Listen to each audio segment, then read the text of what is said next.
Bismillahirrahmanirrahim. Assalamualaikum warahmatullahi wabarakatuh. Alhamdulillahilladzi ja'ala ad-dina ribatan matinan baina qulubil mu'minin wa amara bil ittihadi wa ta'awuni wa naha 'anit tafarruqi wa tanazu'i fi kitabihil mubin. Asyhadu an la ilaha illallah al-qawiyyul matin wa asyhadu anna Muhammadan 'abduhu wa rasuluh dzul qalbir rahim. Allahumma shalli ala sayyidina Muhammadin wa ala alihi wa sahbihi ajma'in.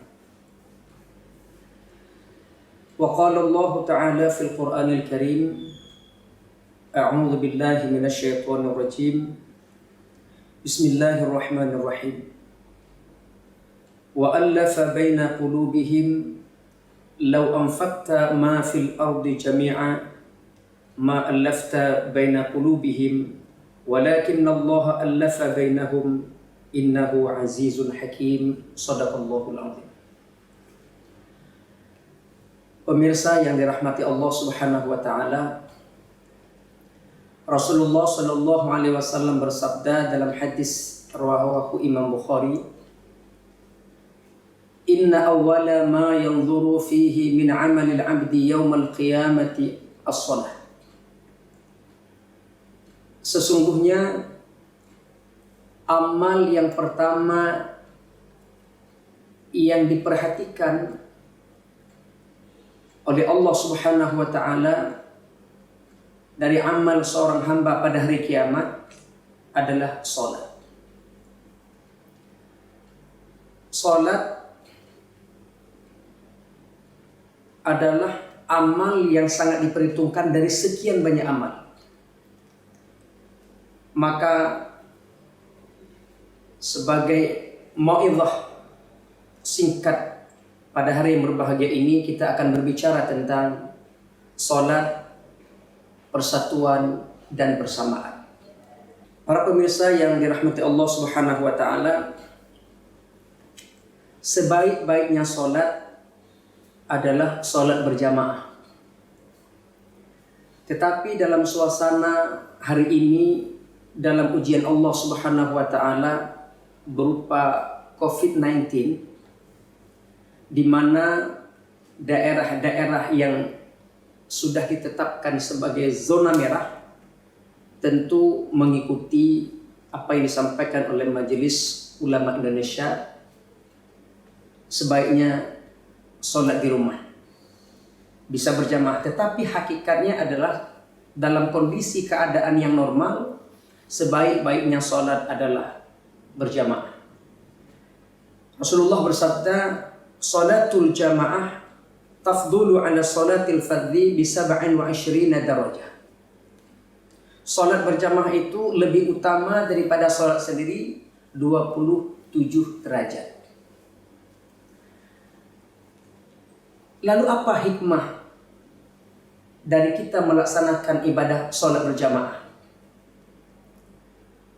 Paling kurang ada 3 hikmah yang dapat kita petik dalam pelaksanaan sholat berjamaah dalam kaitan persatuan dan persamaan. Hikmah yang pertama adalah ta'liful qulub, penyatuan hati. Allah Subhanahu wa taala berfirman dalam Al-Qur'an surah Al-Anfal ayat 63. Wa allafa baina qulubihim, dan Allah yang menyatukan hati mereka. Law anfaqta ma fil ardi jami'a, walaupun kamu infakkan harta kekayaanmu yang ada di bumi seluruhnya, ma'allafta baina qulubihim, kamu tidak akan mampu menyatukan hati mereka. Berarti yang dapat menyatukan hati-hati mereka, hati-hati kita semuanya, adalah karena iman. Kuasa Allah lah yang menyatukan hati kita. Dengan harta tak akan mampu menyatukan hati manusia. malah sering dengan harta pula dapat terjadi perpecahan sesama manusia. Pangkat dan jabatan juga tidak akan mampu menyatukan hati manusia. Berarti yang dapat menyatukan hati manusia adalah iman kita. Dan salah satu orang yang beriman, dia melaksanakan perintah Allah, terutama sekali ibadah sholat. Ada penyatuan hati di dalam sholat, apalagi sholat berjamaah. Sama-sama hati kita menyatu untuk membesarkan Allah Subhanahu wa Ta'ala. Yang kedua, dalam sholat berjamaah itu ada hikmah ta'liful fikri,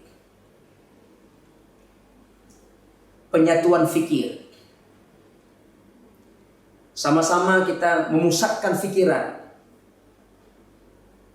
konsentrasi kita sama mengikuti sang makmum. Siapapun dia, di saf pertama, saf kedua, fikirannya sama. Seluruh jamaah sama fikirannya. Tempat menyatukan fikiran.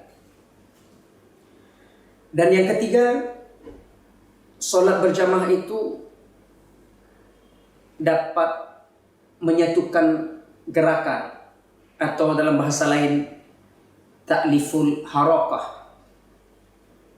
Gerakannya sama mengikuti imam. Antara imam dengan makmum nyatu dalam gerakan. Imam ruku, makmum ruku. Imam sujud, makmum sujud. Mengikuti gerakan imam. Seluruh makmum gerakannya sama. 3 hikmah sholat berjamaah. Begitulah dalam aplikasi kehidupan kita, implementasi dalam kehidupan kita, bahwa dalam rangka membangun kesatuan, membangun kesamaan, maka perlu adanya penyatuan hati, penyatuan fikiran, penyatuan gerakan. Maka apapun yang dicita-citakan akan tercapai. Sebaliknya, bila hati tak bersatu, fikiran tak menyatu, gerakan tidak nyatu, apapun program yang kita laksanakan, yang kita rencanakan, tak akan berjalan sebagaimana yang dicita-citakan. Kuncinya, sholat tegakkan dengan baik, istiqamah dalam sholat berjamaah selama keadaan memungkinkan, kecuali keadaan sebagaimana kita rasakan sekarang ini. Pun kalaupun kita tak bisa sholat di masjid, di rumah pun bersama keluarga, bersama anak istri, bisa kita lakukan sholat berjamaah. Mudah-mudahan pesan singkat ini, mau'izah singkat ini memberikan kekuatan iman jiwa raga kita agar terus meningkatkan amal ibadah kita kepada Allah Subhanahu wa Ta'ala. Al-haqqu min rabbik wa la takunanna minal mumtarin. Wassalamualaikum warahmatullahi wabarakatuh.